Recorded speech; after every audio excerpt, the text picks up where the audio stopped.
One of the things that I wasn't really prepared for was the atmospheric conditions of being on a mountain. At the bottom, you can see sunlight. It can look like an ordinary day. At the top of the mountain, there is really thick snow, and you can see barely anything at all. On my way back to the PKK headquarters, which is on the peak of the mountain, even my driver, who was local and from the PKK and had been there many times before, got lost. And when I did arrive there, I was taken directly to the refugee camps on the top of the mountain, which are populated by hardy Yazidis living in big tents, 3 families to a tent, and who've decided very stubbornly to stay there under atrocious conditions in deep, thick snow and an incredible mud. The Yazidis' favourite pet appears to be a kind of mountain goat, and they began by pulling my leg and telling me it was a dog.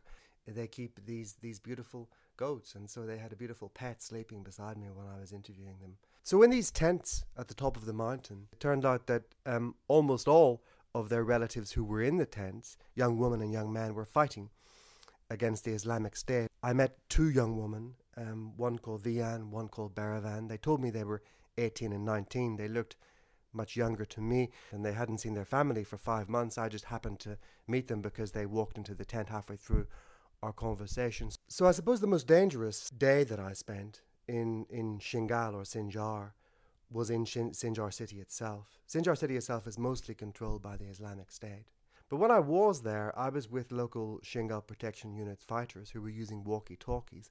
And the fighting was so close and so hand to hand that we could listen to the Daesh or Islamic State fighters talking in Turkmen, very close by in the city. They speak Turkmen because they don't want to be understood by anyone else. It's like a kind of code.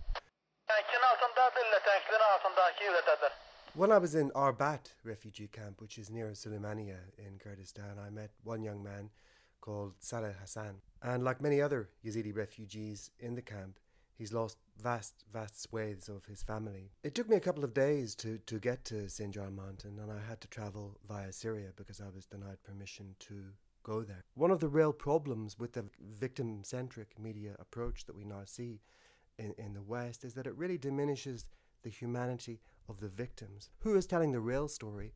And this is, I think, gets to the heart of the problems with contemporary humanitarianism. We go to places that we don't really understand, we search for victims, we simply want that story, and then we leave. And this, I think, rather than helping people, really exacerbates the problems